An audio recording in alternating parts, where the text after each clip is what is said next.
All right, so let's talk about this. Perimenopause, spirituality, and being in love and and just growing in time. Okay, so look at this. First off, perimenopause, ladies, we know about the period. You know what I mean? We have had so much education around our periods, and probably never enough. Will never be enough. But I'm gonna tell you right now, the conversation of perimenopause and menopause, the people who are still bleeding, who still getting their periods, especially as you start to get later in life, there is not enough education around it. Because I'm going to tell you right now, what?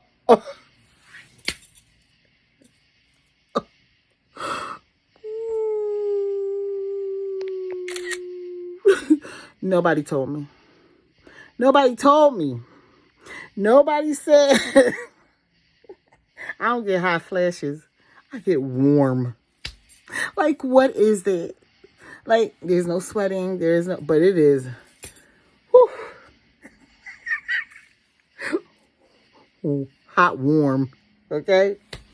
And then sitting up looking at your walls at night for individual grains of the paint to talk to them. Or maybe get some type of insight from the universe. I mean, you're up. You know, this spiritual person. I'm going to tell you, I wasn't having symptoms like these. I legit was not. They came and found me this year.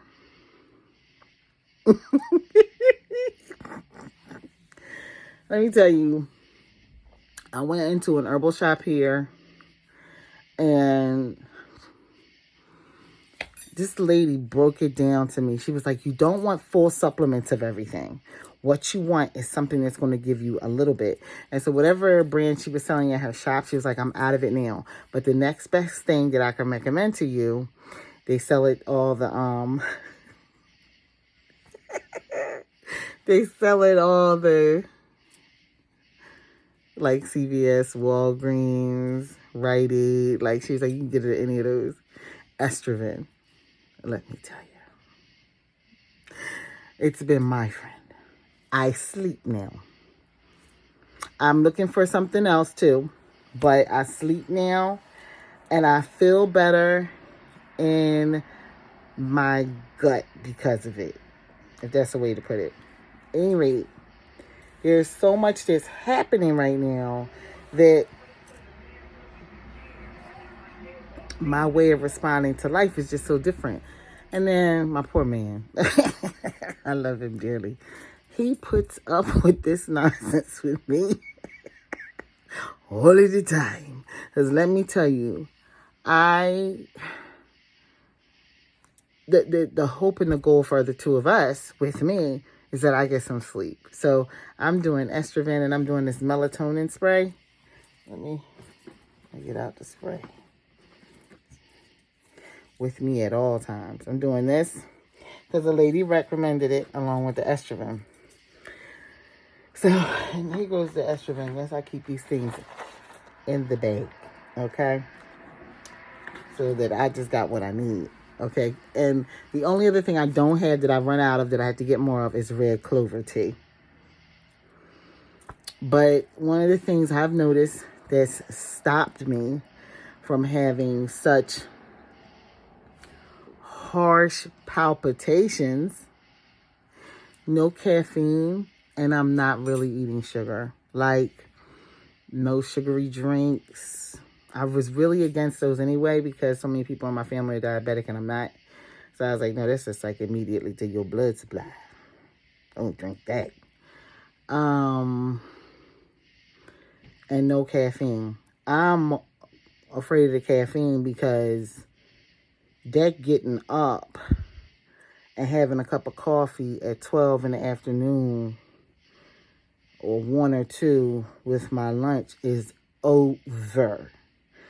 I would say I could have coffee if I'm going to have it, if I'm going to try it, it has to be before, I think, 8 o'clock in the morning. And then I'm done. It's 1 cup.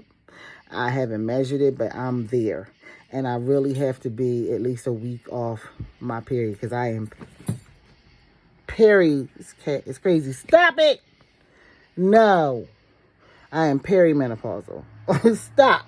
No biting. Now she got the zoomies. Okay. So my period is still coming on, right? But honey, I'm just here to tell you, I had to slow up off that caffeine.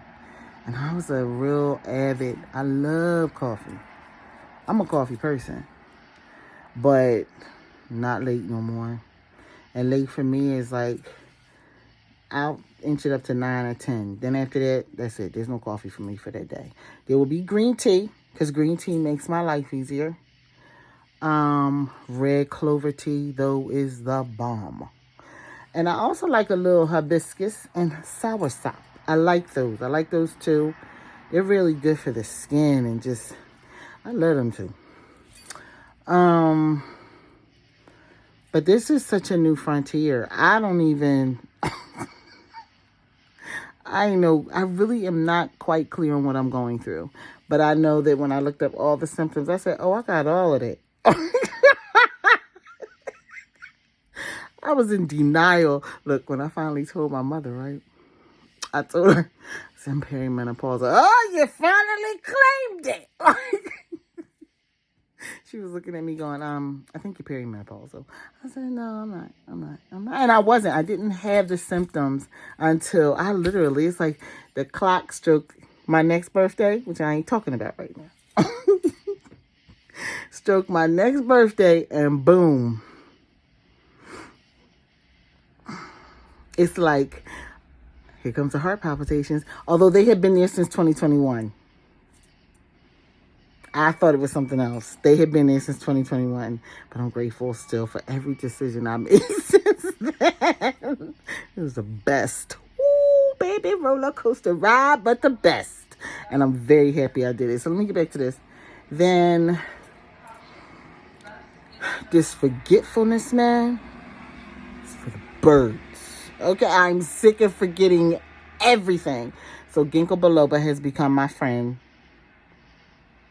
Okay, ginkgo biloba. Let me see if I got that around. 1 second. 1 second. Because I'm taking it. Oh, matter of fact, did I take any today? I don't think I did. But here it goes. Ginkgo biloba. And in truth, the thing that showed up that had me taking ginkgo biloba showed up in 2020.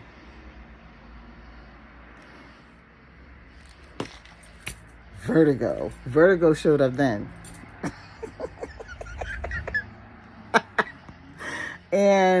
But I don't have it that often.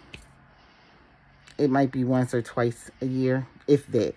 I've had 2 episodes of it. That's it. I would say, though, probably one of the biggest things that I've recently just decided is, like, I've always been saying this, life is for the living, because I have a dead relative and ancestor that passed on, Agun, who said life is for the living. I have another aunt that's alive that said the same thing. Both of them from different sides of my family. One from my father, one from my mother. But they both said the same thing. And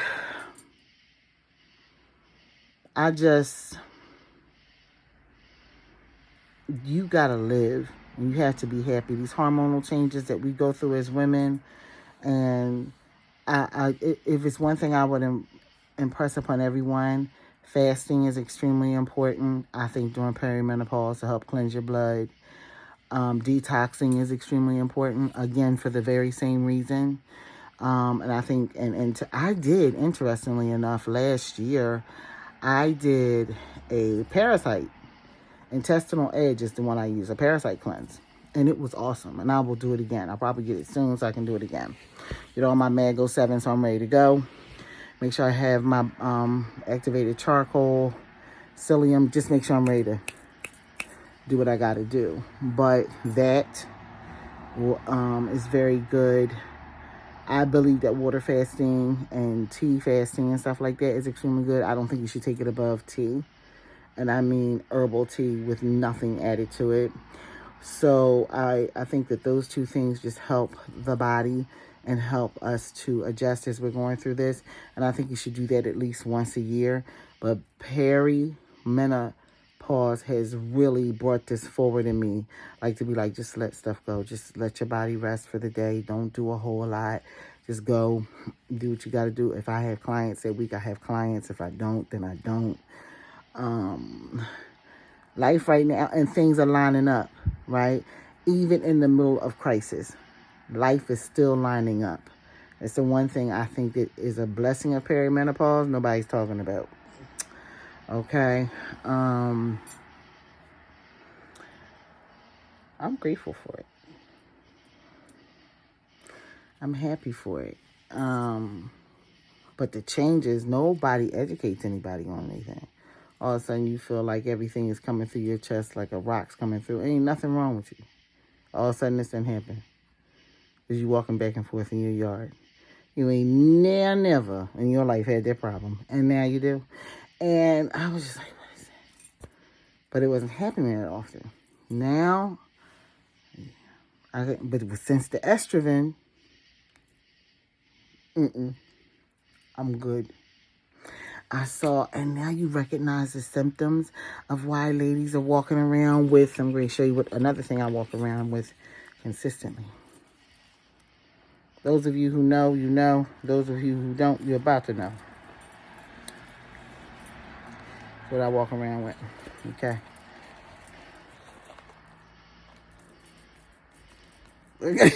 But I don't ever get that hot. I'm never that hot. But I was at a formal last weekend and saw somebody that hot.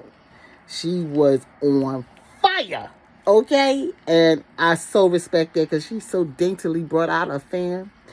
And I was like, that's really nice smelling perfume. And I looked up and I went, oh, I know what it is. Now I walk around with a fan in my pocketbook. And I had done this, oddly enough, because my man, he got me this as a gift because we didn't celebrate Valentine's Day on Valentine's Day. We were just together at that point, and it just didn't make sense to us, in our opinion.